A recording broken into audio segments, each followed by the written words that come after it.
السلام علیکم اسٹوڈنٹس، جیسا کہ آپ لوگ جانتے ہیں کہ ہم لوگ فرسٹ چیپٹر میں برصغیر میں نظام تعلیم کے نمایاں پہلوؤں کا جائزہ لے رہے ہیں۔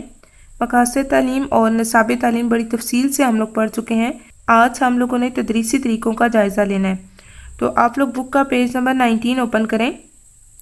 تدریسی طریقے، تعلیم کے مختلف مدارج کے لیے درج ذیل تدریسی طریقے استعمال کیے جاتے تھے۔ تعلیم کے مختلف مدارج، جیسا کہ آپ لوگ جانتے ہیں کہ تعلیم کے 3 مدارج ہیں: ابتدائی تعلیم، ثانوی اور اعلیٰ تعلیم۔ تو ہر درجے میں پڑھانے کا طریقہ بالکل مختلف ہوتا ہے۔ ابھی ہم لوگ ابتدائی تعلیم کو دیکھتے ہیں۔ ابتدائی تعلیم، بچوں کو ابتدائی تعلیم مکاتب میں دی جاتی تھی۔ تعلیم کی ابتدا رسم بسم اللہ کی تقریب سے ہوتی تھی۔ بچہ جب 4 سال 4 ماہ اور 4 دن کا ہو جاتا تو بچے کو استاد کے سپرد کیا جاتا تھا۔ آگے رسم بسم اللہ کو ڈیفائن کیا گیا کہ وہ کیا ہے۔ رسم بسم اللہ، استاد بچے کے عزیزوں اور رشتہ داروں کی موجودگی میں بسم اللہ، سورہ الق اور ابتدائی آیات و سورہ فاتحہ بچے کو پڑھاتا تھا۔ اس کے بعد بچے کی باقاعدہ تعلیم کا سلسلہ شروع ہوتا تھا۔ اس کو رسم بسم اللہ کہا جاتا تھا۔ ان مکاتب میں بچوں کو قرآن کریم، معمولی لکھنا پڑھنا اور ابتدائی حساب سکھایا جاتا تھا۔ بچوں کو حروف تہجی اور ان کی مختلف صورتوں کی پہچان کرانے کے بعد حروف کو ملا کر پڑھنے کی مشق کروائی جاتی تھی۔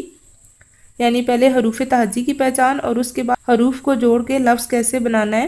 حروف کی پہچان کے بعد لکھنا سکھایا جاتا تھا۔ اکبر نے اپنے دور میں لکھنا پڑھنا ایک ساتھ شروع کرنے کا رواج دیا۔ اکبر یعنی جو دوسرا دور تھا عہد اکبری، اس میں پڑھنے اور لکھنے کا رواج ایک ساتھ شروع کر دیا تھا۔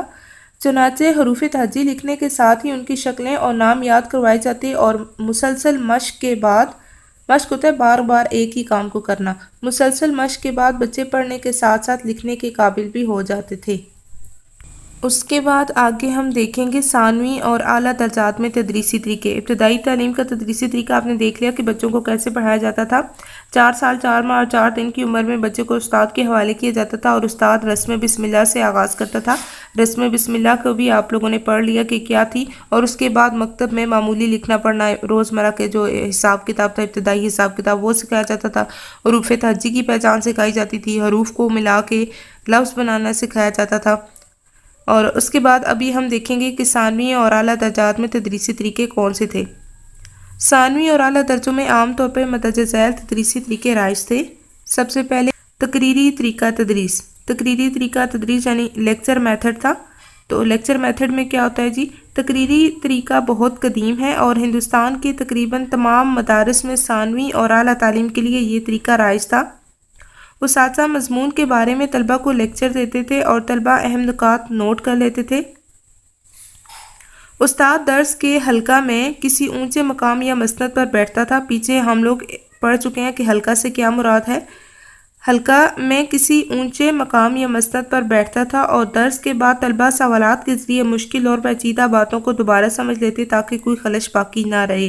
یعنی استاد پہلے لیکچر دیتا تھا کسی اونچی جگہ پہ بیٹھ کے، اور اس کے بعد لیکچر کے دوران طلبہ کے جو سوالات ہوتے تھے انہیں وہ نوٹ کر لیتے تھے، اور استاد کے سبق کے بعد، استاد کے پڑھانے کے بعد جو بھی سوالات ہوتے تھے طلبہ کو وہ انہیں پوچھ لیتے تھے تاکہ کوئی مشکل یا پیچیدہ بات، پیچیدہ بھی مشکل الجھی ہوئی بات کو کہتے ہیں، ان کے ذہن میں نہ رہے، اور کوئی خلش یعنی کوئی ایسی چیز باقی نہ رہے جو ان کے لیے الجھن پیدا کرے یا انہیں ہو کہ ہمیں یہ چیز سمجھ نہیں آئی۔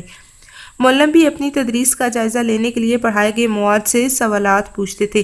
یہ تقریری طریقہ تھا، لیکچر میتھڈ، جس میں استاد پڑھاتا تھا اور طلبہ سبق کے دوران، لیسن کے دوران اپنے جو سوالات ہوتے تھے ان کو نوٹ کر لیتے تھے اور لیکچر ختم ہونے کے بعد استاد سے سوالات کرتے تھے۔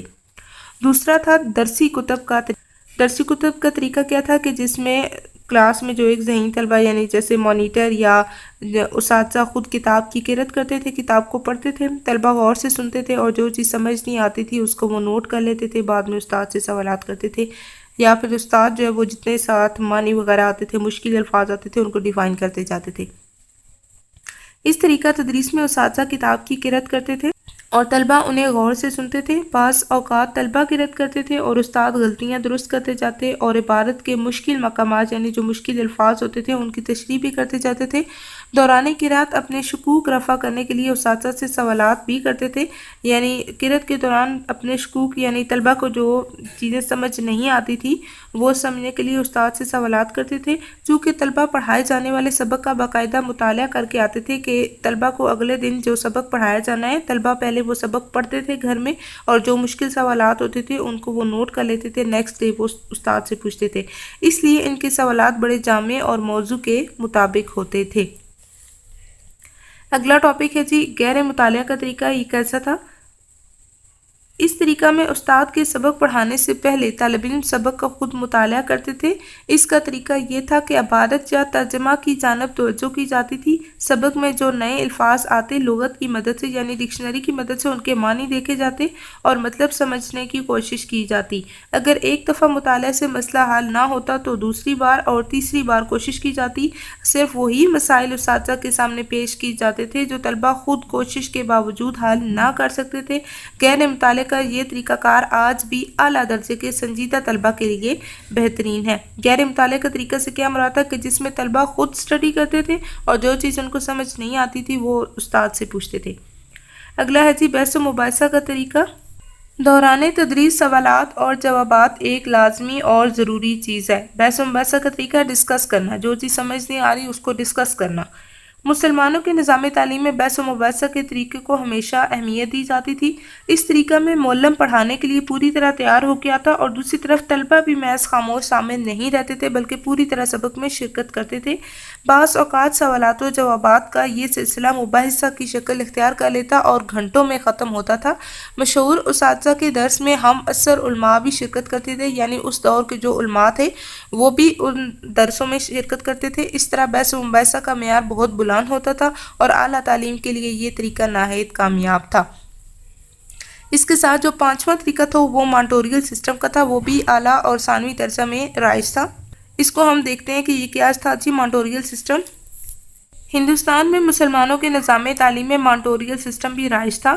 اس سسٹم کے تحت اعلیٰ درجے کے طالب علم اپنے زمانہ طالب علمی میں ہی اپنی پڑھی ہوئی کتابیں چھوٹی جماعت کے طلبہ کو پڑھاتے تھے۔ مانٹوریل سسٹم میں کیا تھا کہ جو اعلیٰ درجے کے طالب علم ہوتے تھے وہ اپنے زمانے میں جو کتابیں پڑھی ہوتی تھیں وہ اپنی پڑھی ہوئی کتابیں چھوٹی جماعت کے جو طلبہ کو پڑھاتے تھے، یعنی جو چھوٹی جماعتوں کی کتابیں تو وہ پڑھ چکے تھے نا، اور وہ پھر اپنے بعد جو ان سے پچھلی کلاس ہوتی تھی اس کو جا کے پڑھاتے تھے اور نظم و نسق کی ذمہ داری بھی ان پہ عائد ہوتی تھی۔ یہ مانٹوریل سسٹم تھا اور اس کا دوسرا طریقہ بھی ہے، وہ بھی آگے پڑھیں گے۔ یہ طریقہ کار بہت کامیاب اور مفید ثابت ہوا۔ اس طریقہ کار سے فائدہ کیا ہوا کہ معلم کو اپنے فرائض کی ادائیگی میں آسانی ہو جاتی، کہ آسانی کیسے کہ جو اعلیٰ درجے کے طالب علم تھے وہ استاد کی ہیلپ کرتے تھے اور ان کی کلاس کے جو چھوٹے طلبہ ہوتے تھے ان کو ساتھ پڑھانے میں استاد کی مدد کرتے تھے۔ دوسرا اس کا فائدہ کیا تھا کہ وہ طلبہ جو پڑھنے کے ساتھ ساتھ پڑھانے کا فرض بھی ادا کرتے تھے ان میں انتظامی صلاحیتیں پروان چڑھتی تھی، یعنی نظم و ضبط انہوں نے کیسے قائم رکھنا ہے کلاس میں، اور قابلیت میں بھی اضافہ ہوتا تھا۔ یہ دو مانٹوریل سسٹم کے فوائد تھے۔ اب دوسرا طریقہ مانٹوریل سسٹم کا کیا تھا؟ مانٹوریل سسٹم میں بعض اوقات استاد کی تدریس کے ساتھ ہی ایک طالب علم آواز بلند سبق دہراتا تھا۔ پہلا طریقہ ہم نے کیا پڑھا کہ جو اعلیٰ درجے کے طالب علم ہوتے تھے وہ اپنے سی چھوٹی کلاس کے بچوں کو اپنی پڑھی ہوئی کتابیں پڑھاتے تھے۔ دوسرے طریقے میں کہ استاد کی تدریس کے ساتھ ہی ایک طالب علم آواز بلند سبق دہراتا تھا۔ مولانا شبلی اس بارے میں لکھتے ہیں کہ اس زمانے میں نامور علماء کے ہاں دستور تھا کہ جب وہ درس دے چکتے تو شاگردوں میں جو سب سے زیادہ لائق ہوتا وہ باقی طالب علموں کو دوبارہ درس دیتا تھا اور استاد کے پڑھائے ہوئے مضامین کو اچھی طرح سے ذہن نشین کرواتا تھا۔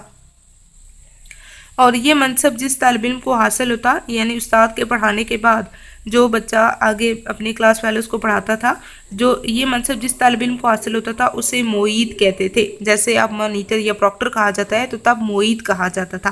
یہ دو طریقے تھے مانٹوریل سسٹم کے فوائد بھی آپ نے پڑھے کہ مانٹوریل سسٹم کے فوائد سے۔ بس یہاں تک آج ہم کریں گے، بہت ہی آسان ٹاپک ہے، یقیناً آپ کو بھی اچھا لگا ہوگا۔ آپ لوگوں نے اس کو اچھے سے تیار بھی کرنا ہے کیونکہ یہ امپورٹنٹ ٹاپک ہے، تو آپ کے لانگ کوسچن بھی آتا ہے اس میں سے اور یہ آپ کا شارٹ کوسچنز بھی آتے ہیں کہ کسی نہ کسی ایک طریقہ تدریس کے بارے میں پوچھا جاتا ہے کہ جی درسی کتب کے طریقہ تدریس کو ڈیفائن کریں، یا غیر مطالعے کے طریقہ سے کیا مراد ہے، مانٹوریل سسٹم سے کیا مراد ہے، مانٹوریل سسٹم کے فوائد تحریر کریں، یا معید سے کیا مراد ہے۔ اس طرح کے یہ کوسچنز بنے ہوتے ہیں، تو آپ نے اس ٹاپک کو بہت اچھے سے کرنا ہے۔ ابھی آپ لوگ اس کو ایک نظر دیکھیں، کوئی کوسچن ہے اگر تو آپ پوچھیں، اور کل ہم لوگ انشاءاللہ آگے دیکھیں گے کہ برصغیر میں جائزہ کا کیا طریقہ رائج تھا اور نظم و نسق کیا تھا۔ یہاں پہ ہمارا فرسٹ چیپٹر کمپلیٹ ہو جائے گا۔ اس کے بعد میں آپ کو شارٹ کوسچنز وغیرہ تیار کروں گی اور اس کے بعد آپ کا ٹیسٹ ہوگا۔ ملتی ہوں آپ کو کل کی ویڈیو میں، تب تک کے لیے اللہ حافظ۔